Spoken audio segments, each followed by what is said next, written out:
നമസ്കാരം. ഗൾഫ് ഫോക്കസിലേക്ക് വിശദമായി. ഏഷ്യ കപ്പിൽ ഇന്ത്യ പാകിസ്ഥാൻ ഫൈനൽ. ഇന്ന് നടന്ന സൂപ്പർ 4 മത്സരത്തിൽ ബംഗ്ലാദേശിനെ 11 റൺസിന് തോൽപ്പിച്ചാണ് പാകിസ്ഥാൻ ഫൈനലിലെത്തിയത്. പാകിസ്ഥാൻ ഉയർത്തിയ 135 റൺസ് പിന്തുടർന്ന ബംഗ്ലാദേശിന്റെ ഇന്നിംഗ്സ് 9 വിക്കറ്റ് നഷ്ടത്തിൽ 124 റൺസിൽ അവസാനിച്ചു. വിവരങ്ങളുമായി ഇപ്പോൾ മനേഷ് മൂർത്തിയാണ് സ്പോർട്സ് ഡെസ്കിൽ നിന്ന് ചേരുന്നത്. മനേഷ്, എന്തൊക്കെയാണ് വിവരങ്ങൾ? ഉന്മേഷ്, ഏഷ്യ കപ്പ് വരുമ്പോൾ ഏറ്റവും ആദ്യം അല്ലെങ്കിൽ കൃത്യമായി തന്നെ ആരാധകർ കാത്തിരുന്ന ഒരു പോരാട്ടം, ഒരു ഫൈനൽ പോരാട്ടത്തിലേക്കാണ് ഏഷ്യ കപ്പ് അതിൻ്റെ ഒരു പരിസമാപ്തിയിലേക്ക് എത്തുന്നത് എന്നുള്ളതാണ് നമുക്ക് മനസ്സിലാക്കാൻ സാധിക്കും. അതായത് ഞായറാഴ്ച നടക്കുന്ന ഫൈനലിൽ ഇന്ത്യ പാകിസ്ഥാൻ ഫൈനൽ നടക്കുന്നു. ഏറ്റവും മികച്ച പോരാട്ടം തന്നെ ഫൈനൽ മത്സരത്തിൽ ഉണ്ടാകുമെന്നുള്ളതാണ്. കാരണം ഏഷ്യ കപ്പിന് പുറത്തുള്ള കുറേ രാഷ്ട്രീയ പ്രശ്നങ്ങളും എല്ലാം ഇന്ത്യ പാകിസ്ഥാൻ മത്സരങ്ങളൊക്കെ കാര്യമായി തന്നെ ബാധിച്ചിരുന്നു. ഷെയ്ക്ക് ഹാൻഡ് കൊടുക്കുമോ കൊടുക്കില്ലയോ തുടങ്ങിയ കാര്യങ്ങളെല്ലാം തന്നെ ഉണ്ടായിരുന്നു. എന്തായാലും മൂന്നാം ഘട്ടത്തിലാണ് ഈ മത്സരത്തിൽ ഏഷ്യ കപ്പിൽ 3ാം തവണയാണ് ഇന്ത്യയും പാകിസ്ഥാനും ഏറ്റുമുട്ടുന്നത്. അത് ഫൈനൽ കൂടിയാകുമ്പോൾ ആ ഒരു മത്സരത്തിന് വീറും വാശിയും കൂടുമെന്ന കാര്യത്തിലും തർക്കമൊന്നുമില്ല. ദുബായ് ഇന്റർനാഷണൽ സ്റ്റേഡിയത്തിൽ തന്നെയായിരിക്കും മത്സരങ്ങൾ. അതിന്റെ പിച്ചിന്റെ സ്വഭാവങ്ങളൊക്കെ നമ്മൾ നേരത്തെ പറഞ്ഞിട്ടുള്ളതാണ്. എന്തായാലും ഇന്ന് നടന്ന മത്സരം, ഇന്നിപ്പോൾ ബംഗ്ലാദേശ് വളരെ മികച്ച രീതിയിൽ തന്നെയാണ് ഇന്നിപ്പോൾ പാകിസ്ഥാനെതിരെ മത്സരിച്ചത്. പക്ഷേ കൃത്യമായ ഇടവേളകളിൽ വിക്കറ്റ് എടുക്കാൻ പാകിസ്ഥാന് കഴിഞ്ഞു എന്നുള്ളതാണ് ഏറ്റവും പ്രധാനപ്പെട്ട കാര്യം. അത് അവരെ ഒരു വളരെ ചെറിയ സ്കോറിലേക്ക് 135 റൺസ് എന്ന് പറയുന്ന ഒരു സ്കോറാണ് പാകിസ്ഥാൻ ബംഗ്ലാദേശിന് മുന്നിൽ വെച്ചത്. അത് ബംഗ്ലാദേശ് മികച്ച രീതിയിൽ തന്നെയാണ് പന്തെറിഞ്ഞത്. ഇപ്പോൾ തസ്കിൻ അഹമ്മദ് ആണെങ്കിൽ 3 വിക്കറ്റ് നേടുകയുണ്ടായി. റിഷാദ് ഹുസൈനും അതുപോലെ തന്നെ മെഹദി ഹസനും 2 വിക്കറ്റ് വീതം നേടുകയും കൃത്യമായ ഇടവേളകളിൽ പാകിസ്ഥാന്റെ വിക്കറ്റ് എടുക്കുകയും ചെയ്തു. സമാനമായ രീതിയിൽ തന്നെയായിരുന്നു പാകിസ്ഥാന്റെ ഒരു തിരിച്ചടി എന്ന് പറയുന്നത്. ഷഹീൻ ഷാ അഫ്രീദി 17 റൺസ് വഴങ്ങിയാണ് 3 വിക്കറ്റ് എടുത്തത്. അങ്ങനെ സമാനമായ രീതിയിൽ ഈ തുല്യശക്തികളുടെ ഒരു പോരാട്ടം എന്ന് നമുക്ക് ഇന്നത്തെ ഒരു മത്സരത്തെ നമുക്ക് വിലയിരുത്താൻ സാധിക്കും. ആ രീതിയിലായിരുന്നു ഇന്നത്തെ മത്സരം. 11 റൺസിനാണ് പാകിസ്ഥാൻ ഈ ബംഗ്ലാദേശിനെ പരാജയപ്പെടുത്തിയപ്പോൾ ഫൈനലിലേക്ക് എത്തിയിട്ടുള്ളത്. എന്തായാലും ആരാധകർ കാത്തിരുന്ന ഇന്ത്യ പാകിസ്ഥാൻ ഫൈനലാണ് ഇനിയിപ്പോൾ ഏഷ്യ കപ്പിൽ ഞായറാഴ്ച നടക്കാൻ പോകുന്നത്. ഉന്മേഷ്. ശരി, മനേഷ് മൂർത്തിയാണ് വിവരങ്ങൾ നൽകിയത്. പാലക്കാട് CPIM ജില്ലാ സെക്രട്ടറി EN സുരേഷ് ബാബുവിനെതിരെ പോലീസിൽ പരാതി. വടകര MP ഷാഫി പറമ്പിലിനെതിരായ അധിക്ഷേപ പരാമർശത്തിലാണ് പരാതി. കോൺഗ്രസ് ബ്ലോക്ക് ജനറൽ സെക്രട്ടറി പ്രമോദാണ് ജില്ലാ പോലീസ് മേധാവിക്ക് പരാതി നൽകിയത്. ഐഷത്തുൽ ഷംന വിവരങ്ങളുമായി ഇപ്പോൾ പാലക്കാട് നിന്ന് ചേരുന്നുണ്ട്. ഷംന, എന്തൊക്കെയാണ് ഈ പരാതിയിൽ വ്യക്തമാക്കുന്ന കാര്യങ്ങൾ? ഡോക്ടർ ഉന്മേഷ്, ഗുരുതരമായ ആരോപണങ്ങളായിരുന്നു ഷാഫി പറമ്പിൽ MPക്കെതിരെ EN സുരേഷ് ബാബു ഉന്നയിച്ചിരുന്നത്. അതായത് രാഹുൽ മാങ്കൂട്ടത്തിൽ രാജിവെക്കണമെന്ന് ഒരു കാരണവശാലും ഷാഫി ആവശ്യപ്പെട്ടില്ല. കാരണം ഇരുവരും തമ്മിലുള്ളത് ഒരു കൂട്ടുകച്ചവടമാണ്. കാണാൻ കൊള്ളാവുന്ന പെൺകുട്ടികളെ കണ്ടാൽ ബാംഗ്ലൂരിലേക്ക് ട്രിപ്പിന് പോവാനാണ് ഷാഫി ക്ഷണിക്കാറ് തുടങ്ങി ഗുരുതരമായ ആരോപണങ്ങളായിരുന്നു ഷാഫിക്കെതിരെ ഉന്നയിച്ചിരുന്നത്. ഇതിൽ അപ്പോൾ തന്നെ ഉടൻ തന്നെ ഷാഫി മറുപടിയും നൽകി. അതായത് ഇത് ആരോപണങ്ങൾ എന്ന് പോലും വിളിക്കാൻ കഴിയില്ല, വ്യക്തി അധിക്ഷേപമാണ് നടത്തുന്നത്, നെറുകെട്ട രാഷ്ട്രീയമാണ് നടത്തുന്നത് എന്ന തരത്തിലുള്ള മറുപടിയും വന്നിരുന്നു. ഇതോടുകൂടിയാണ് ഇപ്പോൾ കോൺഗ്രസ് ഇപ്പോൾ നിയമ നടപടിയിലേക്ക് തന്നെ കടക്കുന്നത്. കാരണം EN സുരേഷ് ബാബു പിന്നീട് ഈ നിലപാട് മാറ്റുന്ന ഒരു നിലയിലേക്ക് എത്തി, മലക്കം മറിഞ്ഞുകൊണ്ടെത്തി. ഷാഫിയുടെ പേര് എവിടെയും പറഞ്ഞിട്ടില്ല, അത് മാധ്യമങ്ങൾ വ്യാഖ്യാനിച്ചതാണ് എന്നൊക്കെയായിരുന്നു പിന്നീട് സുരേഷ് ബാബു പ്രതികരിച്ചത്. ഒപ്പം തന്നെ ആ ഘട്ടത്തിൽ പറഞ്ഞിരുന്നു, അങ്ങനെ ഷാഫിക്ക് എന്തെങ്കിലും പരാതി ഉണ്ടെങ്കിൽ ഷാഫി നിയമ നടപടിയുമായി മുന്നോട്ട് പോകട്ടെ, കൃത്യമായ തെളിവുകൾ പറയേണ്ടിടത്ത് അപ്പോൾ പറയാമെന്നായിരുന്നു സുരേഷ് ബാബുവിന്റെ വെല്ലുവിളി. ഇതോടുകൂടിയാണ് കോൺഗ്രസിന്റെ ഭാഗത്ത് നിന്ന് തന്നെ ഒരു പരാതി നിയമ നടപടിയിലേക്ക് കടക്കുന്നത്. കോൺഗ്രസ് ബ്ലോക്ക് ജനറൽ സെക്രട്ടറിയായ പ്രമോദാണ് ഇപ്പോൾ ജില്ലാ പോലീസ് മേധാവിക്ക് പരാതി നൽകിയിരിക്കുന്നത്. ഈ പരാതിയിലൂടെ ഈ ഷാഫി പറമ്പിൽ MPക്കെതിരെ ഗുരുതരമായ ആരോപണങ്ങൾ ഉന്നയിക്കുകയും അതുവഴി കോൺഗ്രസ് പാർട്ടിയെ തന്നെ ഇകഴ്ത്തി കാണിക്കുകയുമാണ് ചെയ്യാൻ ശ്രമിച്ചത്. ഗുരുതരമായ ആരോപണങ്ങൾ ഉന്നയിക്കുന്നു എന്ന തരത്തിലൊക്കെ പാർട്ടിയെയും നേതാവിനെയും ഇകഴ്ത്തി കാണിക്കുന്നു എന്നാണ് പ്രധാനമായും പരാതിയിൽ ഉന്നയിക്കുന്നത്. എന്തായാലും കോൺഗ്രസ് ഇത് രാഷ്ട്രീയമായി തന്നെ നേരിടുന്നു എന്നതാണ് ഏറ്റവും പ്രധാനം. ഇന്ന് വൈകിട്ട് കോൺഗ്രസിന്റെ നേതൃത്വത്തിൽ വലിയ രീതിയിലുള്ള പ്രതിഷേധ പരിപാടികൾ നടന്നിരുന്നു. നാളെയും രാഹുൽ മാങ്കൂട്ടത്തിൽ മണ്ഡലത്തിൽ സജീവമാകുന്നതോടൊപ്പം സുരേഷ് ബാബുവിന്റെ ഇത്തരം ആരോപണങ്ങളെ രാഷ്ട്രീയമായി നേരിട്ടുകൊണ്ട് വലിയ രീതിയിലുള്ള പ്രതിഷേധങ്ങൾക്ക് കടക്കാനാണ് കോൺഗ്രസിന്റെ തീരുമാനം. ശരി, ഷംനയാണ് പാലക്കാട് വിവരങ്ങൾ നൽകിയത്. റിയാദിൽ അടുത്ത 5 വർഷത്തേക്ക് കെട്ടിട വാടക വർദ്ധിപ്പിക്കുന്നതിന് വിലക്കേർപ്പെടുത്തി. സൗദി കിരീടാവകാശി മുഹമ്മദ് ബിൻ സൽമാൻ രാജകുമാരന്റെ നിർദ്ദേശപ്രകാരമുള്ള തീരുമാനം ഇന്നു മുതൽ പ്രാബല്യത്തിലായി. റിയാദ് നഗര പരിധിക്കുള്ളിൽ സ്ഥിതി ചെയ്യുന്ന താമസ വാണിജ്യ കെട്ടിടങ്ങളുടെ വാടക തുക അടുത്ത 5 വർഷത്തേക്ക് വർദ്ധിപ്പിക്കുന്നതിന് എതിരെയാണ് വിലക്കേർപ്പെടുത്തിയിരിക്കുന്നത്. സെപ്റ്റംബർ 25 മുതൽ പ്രാബല്യത്തിൽ വന്ന തീരുമാനപ്രകാരം നിലവിലുള്ളതോ പുതിയതോ ആയ വാടക കരാറുകളുടെ വാടക തുകയിൽ വർധനവ് വരുത്താൻ പാടുള്ളതല്ല. നിലവിൽ വാടകയ്ക്ക് നൽകുന്ന കെട്ടിടങ്ങൾ മറ്റൊരാൾക്ക് വാടകയ്ക്ക് നൽകുമ്പോഴും ഇതേ കെട്ടിടത്തിന് അവസാനമായി ഇജാർ സംവിധാനത്തിൽ രജിസ്റ്റർ ചെയ്ത കരാറിലെ നിരക്കിൽ അധികമായ വർധനവ് പാടുള്ളതല്ല. ആദ്യമായി വാടകയ്ക്ക് നൽകുന്ന കെട്ടിടങ്ങൾക്ക് ഉടമയും വാടക കരാറും തമ്മിലുള്ള ധാരണ പ്രകാരം വാടക നിശ്ചയിക്കാവുന്നതാണ്. എല്ലാ വാടക കരാറുകളും ഇജാർ ഓൺലൈൻ സംവിധാനത്തിൽ രജിസ്റ്റർ ചെയ്യണം. അല്ലാത്തവയ്ക്ക് ഉടമയ്ക്കോ വാടകക്കാരനോ ഇതിനായി അപേക്ഷ സമർപ്പിക്കാവുന്നതാണ്. രാജ്യത്തെ എല്ലാ നഗരങ്ങളിലും വാടക കരാറുകൾ സ്വയം പുതുക്കപ്പെടും. എന്നാൽ കരാർ അവസാനിക്കുന്നതിന് കുറഞ്ഞത് 60 ദിവസം മുമ്പ് ഇരു കക്ഷികളിൽ ആർക്കെങ്കിലും കരാർ പുതുക്കാൻ താൽപ്പര്യമില്ലെന്ന് അറിയിച്ചാൽ മാത്രമേ കരാർ റദ്ദാക്കുകയുള്ളൂ. എന്നാൽ വാടക അടക്കുന്നതിൽ വീഴ്ച വരുത്തൽ, കെട്ടിടത്തിൻ്റെ സുരക്ഷയെ ബാധിക്കുന്ന ഗുരുതരമായ പിഴവുകൾ വരുത്തൽ, കെട്ടിട ഉടമയ്ക്കോ അല്ലെങ്കിൽ അടുത്ത ബന്ധുവിനോ കെട്ടിടം സ്വന്തമായി ഉപയോഗിക്കേണ്ടത് ആവശ്യമായി വരിക എന്നീ സാഹചര്യങ്ങളിൽ വാടക കരാർ പുതുക്കുന്നത് നിരസിക്കാൻ കെട്ടിട ഉടമയ്ക്ക് അവകാശമുണ്ടായിരിക്കും. നിയമം ലംഘിക്കുന്നവർക്ക് പരമാവധി 12 മാസത്തെ വാടക തുകയ്ക്ക് തുല്യമായ പിഴ ചുമത്തും. നിയമലംഘനം തെളിയിക്കാൻ സഹായിക്കുന്ന പരാതിക്കാർക്ക് പിഴ സംഖ്യയിൽ നിന്ന് പരമാവധി 20% വരെ പാരിതോഷികം ലഭിക്കുമെന്നും പുതിയ തീരുമാനത്തിൽ വ്യക്തമാക്കുന്നു. വാടക വർധനവ് മൂലം പൊറുതിമുട്ടുന്ന റിയാദിലെ പ്രവാസികൾക്ക് ഏറെ ആശ്വാസം പകരുന്നതാണ് പുതിയ തീരുമാനം. ഇസ്മായിൽ പയ്യോളി, 24, റിയാദ്. സൗദി അറേബ്യയുടെ 95ാമത് സൗദി ദേശീയ ദിനം ആഘോഷമാക്കി ദമാമിലെ വിവിധ മലയാളി സംഘടനകൾ. കേക്ക് മുറിച്ചും മധുരം വിതരണം ചെയ്തും ഘോഷയാത്ര നടത്തിയും എല്ലാമായിരുന്നു ആഘോഷ പരിപാടികൾ. സൗദിയിലെ ഇന്ത്യൻ പ്രവാസികൾക്ക്, വിശിഷ്യ മലയാളികൾക്ക് സൗദി അറേബ്യ എന്ന ഈ വലിയ രാജ്യം പോറ്റമ്മയാണ്. അതുകൊണ്ട് തന്നെ അന്നം തരുന്ന ഈ രാജ്യം 95ന്റെ നിറവിൽ എത്തി നിൽക്കുമ്പോൾ സൗദിയിലെ പ്രവാസി മലയാളികളും അത് ആഘോഷമാക്കി. World Malayali council Al Khobar province 95ാമത് സൗദി ദേശീയ ദിനം കേക്ക് മുറിച്ച് ആഘോഷിച്ചു. World Malayali council global secretary ജനറലും മുഖ്യ രക്ഷാധികാരിയുമായ മൂസക്കോയ സൗദി ദേശീയ ദിനാശംസകൾ നേർന്നു. അൽക്കോബാർ പ്രൊവിൻസ് പ്രസിഡന്റ് ഷമീം കട്ടാക്കടയുടെ അധ്യക്ഷതയിൽ നടന്ന ആഘോഷ പരിപാടികൾക്ക് general secretary Ashraf Aluva, Ghulam Hameed Faisal, Samuel Johns, Nawaz Salahuddin, Dileep Kumar, Middle East women's council treasurer Rathinaga എന്നിവർ നേതൃത്വം നൽകി. ദമാമിലെ മെക്സ് 7 ഹെൽത്ത് ക്ലബ്ബ് സൗദി അറേബ്യയുടെ 95ാമത് സൗദി നാഷണൽ ഡേ വർണ്ണാഭമായ ഘോഷയാത്രയോടെ ആഘോഷിച്ചു. ദമാമിലെ ഇബ്നു ഖൽദൂൻ പാർക്കിൽ നടന്ന ആഘോഷ പരിപാടിയിൽ നിരവധി പേർ പങ്കാളികളായി. Health club team captain Ashraf കൊണ്ടോട്ടിയുടെ നേതൃത്വത്തിൽ നടന്ന പരിപാടി ചെയർമാൻ അബ്ദുൽ ഹമീദ് കൊണ്ടോട്ടി ഉദ്ഘാടനം ചെയ്തു. സൗദി ദേശീയ ദിന ആഘോഷങ്ങളുടെ ഭാഗമായി സംഘടിപ്പിച്ച പ്രഭാഷണ മത്സരവും ശ്രദ്ധേയമായി. വിവിധ സാമൂഹ്യ സംഘടനാ പ്രതിനിധികൾ പരിപാടിക്ക് ആശംസകൾ നേർന്നു.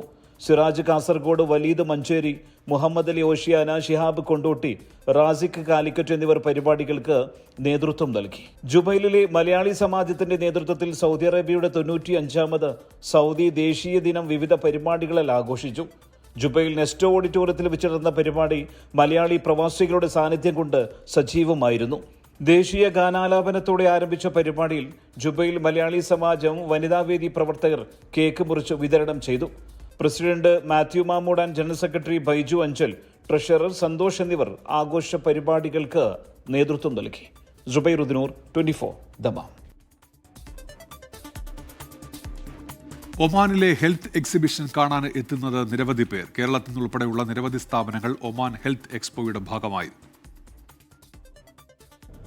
ലോകപ്രശസ്തവും പ്രാദേശിക മേഖലകളിൽ ഏറ്റവും ശ്രദ്ധേയമായതുമായ 120-ലധികം ആശുപത്രികൾ, ക്ലിനിക്കുകൾ, മരുന്ന് നിർമ്മാണ കമ്പനികൾ, മെഡിക്കൽ സ്ഥാപനങ്ങൾ എന്നിവയാണ് പ്രദർശനത്തിൽ പങ്കെടുത്തത്. ഒമാൻ കൺവെൻഷൻ ആൻഡ് എക്സിബിഷൻ സെന്ററിൽ നടന്ന എക്സിബിഷൻ ഒമാൻ ആരോഗ്യ മന്ത്രാലയത്തിന്റെ സഹകരണത്തോടെയാണ് നടന്നത്. ആരോഗ്യ സംരക്ഷണത്തിലെ പുത്തൻ കണ്ടുപിടുത്തങ്ങൾ പ്രദർശിപ്പിക്കുന്നതിനുള്ള പ്രധാന വേദിയായി എക്സ്പോ നഗരി മാറി. നമ്മൾ കേൾക്കാത്തതും കാണാത്തതുമായ പുതിയ ടെക്നോളജികൾ, AI-യും റോബോട്ടിക്കും എല്ലാം ഉപയോഗിച്ചുള്ള നിരവധി ചികിത്സാ സമ്പ്രദായങ്ങൾ പല ഹോസ്പിറ്റൽസും ഒരുക്കിയിട്ടുണ്ട്. അതൊക്കെ നമുക്ക് അതിനെക്കുറിച്ച് കൂടുതൽ അറിയാനും ഒക്കെ ഈ എക്സ്പോ സഹായിക്കുന്നു. India, Canada, Egypt, Indonesia, Iran, Malaysia, ദക്ഷിണ കൊറിയ എന്നിവിടങ്ങളിൽ നിന്നുള്ള മെഡിക്കൽ സ്ഥാപനങ്ങൾ മേളയുടെ ഭാഗമായിരുന്നു. Cardiology, neurology, oncology, rehabilitation, paediatrics എന്നിവയുൾപ്പെടെ വിവിധ മേഖലകളിലായി സുൽത്താനറ്റിലെ അവസരങ്ങൾ ഈ സ്ഥാപനങ്ങൾ പര്യവേഷണം ചെയ്യുകയും അവരുടെ ചികിത്സാ സേവനങ്ങൾ അവതരിപ്പിക്കുകയും ചെയ്തു. മെഡിക്കൽ ടൂറിസമാണ് ശരിക്കും പ്രൊമോട്ട് ചെയ്യുന്നത് ഈ ഒരു എക്സിബിഷൻ കൊണ്ട്. കാരണം വെച്ചാൽ ഈ വന്നിട്ടുള്ള ഒരുപാട് ഇപ്പോൾ കേരളത്തിൽ നിന്നായാലും മറ്റു രാജ്യങ്ങളിൽ നിന്ന് വന്നിട്ടുള്ള ഈ സ്റ്റാളുകളൊക്കെ തന്നെ ഇവിടെ അവരുടേതായ ടെക്നോളജിയും പുതിയ പുതിയ ടെക്നോളജിയെ പരിചയപ്പെടുത്തുക, ഹോസ്പിറ്റലിലെ സ്പെഷ്യാലിറ്റിയെക്കുറിച്ച് പരിചയപ്പെടുത്തുക, അതിനുവേണ്ടി മാത്രമാണ്. കാരണം പ്രത്യേകിച്ച് ഈ രാജ്യത്ത് വന്നിട്ടുള്ളത്. കാരണം ഇവിടുന്ന് ഒരുപാട് പേഷ്യൻസ് മറ്റുള്ള രാജ്യങ്ങളിൽ പോയി ട്രീറ്റ്മെൻറ്റ് ചെയ്യുന്നുണ്ട്. അപ്പോൾ അതിൻ്റെ അടിസ്ഥാനത്തിലാണ് ഇപ്പോൾ നമ്മുടെ ഇന്ത്യയിൽ തന്നെയാണെങ്കിലും ഒമാൻ ഒരു നല്ല കവറിങ് കിട്ടുന്ന രാജ്യമാണ്. 20ഓളം പ്രമുഖ ആശുപത്രികളും മെഡിക്കൽ രംഗത്തെ പ്രധാന സ്ഥാപനങ്ങളും ഇന്ത്യൻ പവലിയനിൽ ശ്രദ്ധേയ സാന്നിധ്യമായി. 24 ഒമാൻ. ബോട്സ്വാന കേരള സമാജത്തിന്റെ ആഭിമുഖ്യത്തിൽ ഓണാഘോഷം സംഘടിപ്പിച്ചു. പൊന്നോണ പുലരി 2025 രക്ഷാധികാരി രാമചന്ദ്രൻ ഒറ്റപ്പത്ത് ഉദ്ഘാടനം ചെയ്തു. സമാജം പ്രസിഡന്റ് മിഥുൻ ഗോപാലകൃഷ്ണൻ, സെക്രട്ടറി കവിത ശ്യാം, സാംസ്കാരിക സെക്രട്ടറി വീണ മനോജ് എന്നിവർ നേതൃത്വം നൽകി. Indian high commissioner of Botswana Bharat Kumar Kuthathi മുഖ്യ അതിഥിയായിരുന്നു. Kerala Samajam vice president Prathisha Soman, treasurer Sreerag Mohan, joint secretary doctor Krishnadas, committee അംഗങ്ങളായ Anas Muhammad Koya, Deepak Haridas, Rini Biju, Smitha Jain, Paulo David, Manoj Mayandi, Sebi Jose, Vivek Krishnan, Sethu Attoor തുടങ്ങിയവർ പങ്കെടുത്തു.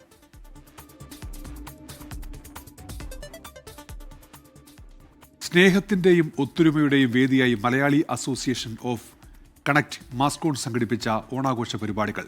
കണക്റ്റിക്കറ്റിലെ വിവിധ പ്രദേശങ്ങളിൽ നിന്നുള്ള 100 കണക്കിന് മലയാളികളെ കോർത്തിണക്കി കഴിഞ്ഞ 1.5 പതിറ്റാണ്ടിലധികമായി പ്രവർത്തിച്ചു വരുന്ന സംഘടനയാണ് മാസ്കോൺ.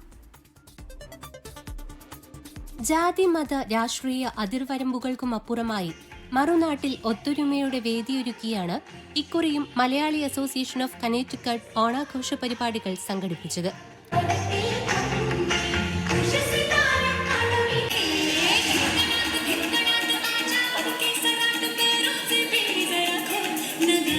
ഷെൽട്ടൺ ഹൈസ്കൂളിൽ വെച്ച് നടന്ന ആഘോഷങ്ങൾ അത്തപ്പൂക്കളവും നിലവിളക്കും ചെണ്ടമേളവും മാവേലി തമ്പുരാന്റെ എഴുന്നള്ളത്തും പാട്ടും മാട്ടവും തിരുവാതിരയും ഓണസദ്യയുമൊക്കെയായി പോയ വർഷങ്ങളിലെ പോലെ തന്നെ മികച്ചു നിന്നു. Association president Sreejith Mamparambath, vice പ്രസിഡന്റുമാരായ Jaya Jibi, Jacob Mathew, secretary Reshmi Paraykkal, joint secretary Jobin George തുടങ്ങിയവരുടെ നേതൃത്വത്തിലാണ് ഓണാഘോഷവും വിഭവസമൃദ്ധമായ ഓണസദ്യയും ക്രമീകരിച്ചത്.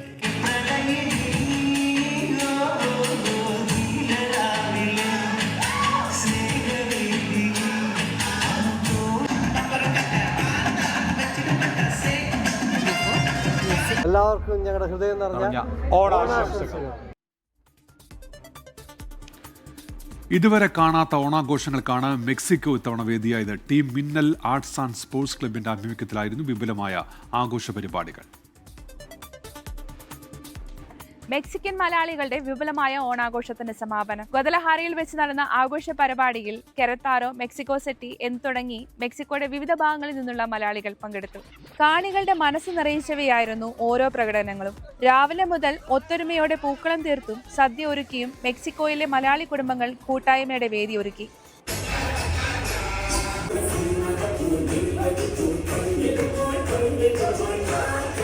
കേരളത്തിന്റെ കലാപൈതൃകം വിളിച്ചോതുന്ന തെയ്യത്തിന്റെയും മോഹിനിയാട്ടത്തിന്റെയും കഥകളിയുടെയും ദൃശ്യാവിഷ്കാരങ്ങൾ മെക്സിക്കൻ മണ്ണിലെ നവ്യ അനുഭവമായിരുന്നു.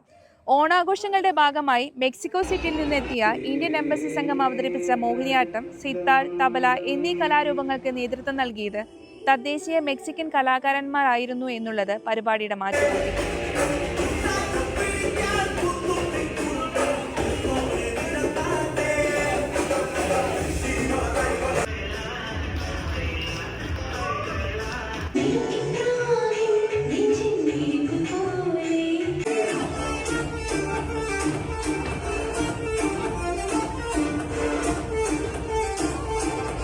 മെക്സിക്കൻ മലയാളികൾക്കും എൻ്റെ സ്നേഹം നിറഞ്ഞ sports and arts club secretary Niyas Kunnicode കലാകായിക മത്സരങ്ങളിലെ ജേതാക്കൾക്ക് സമ്മാനങ്ങൾ വിതരണം ചെയ്തു.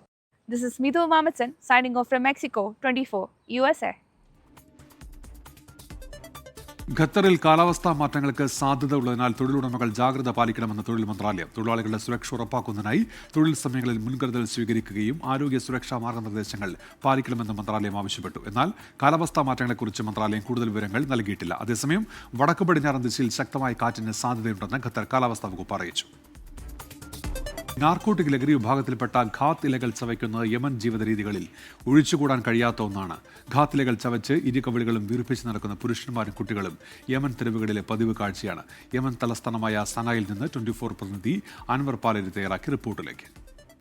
മദ്യവും മയക്കുമരുന്നും നിഷിദ്ധമായ യമൻ ജനതയുടെ നിത്യജീവിതത്തിൽ കാത്തിലകൾ ചവയ്ക്കുന്നത് അഭിമാനത്തിന്റെയും പൗരുഷത്തിന്റെയും ഭാഗമാണ്. തോളിൽ തൂക്കിയിടുന്ന കലാഷ്നിക്കോവ് ഗണ്ണും കയ്യിലോ മടിക്കെട്ടിലോ ഒരു കെട്ട് കാത്തിലയുമില്ലെങ്കിൽ സനായിലെ ഒരു ശരാശരി യമൻ പൗരനെ നിങ്ങൾ കണ്ടിട്ടില്ല എന്നർത്ഥം. പ്രത്യേകിച്ച് ഹൂതി നിയന്ത്രണത്തിലുള്ള മേഖലകളിലാണ് കാത്തിലകളുടെ വിപണനവും ഉപയോഗവും കൂടുതലുള്ളതെന്ന് യമനികൾ പറയുന്നു. ഓഫീസിൽ ജോലി ചെയ്യുന്നവരും വാഹനമോടിക്കുമ്പോഴും മജ്ലിസുകളിൽ വെറുതെ സൊറ പറഞ്ഞിരിക്കുമ്പോഴുമെല്ലാം കാത്തിലകൾ സദാസമയവും ചവച്ചിരിക്കുന്നത് നിത്യജീവിതത്തിന്റെ ഭാഗം. സാമൂഹിക ഒത്തുചേരലുകൾ, രാഷ്ട്രീയ യോഗങ്ങൾ, വിവാഹങ്ങൾ, അനുശോചന ചടങ്ങുകൾ, മരണവീടുകൾ തുടങ്ങിയ എല്ലായിടത്തും ആളുകൾ കൂടിയിരുന്ന് കാത്ത എഡ്യൂലിസ് എന്ന ശാസ്ത്രീയ നാമമുള്ള ഈ പച്ചില ചവച്ചുകൊണ്ടിരിക്കുന്നത് കാണുമ്പോൾ നമ്മുടെ നാട്ടിലെ വെറ്റില മുറുക്കുന്ന പഴയ ആളുകളെ ഓർമ്മ വന്നേക്കും.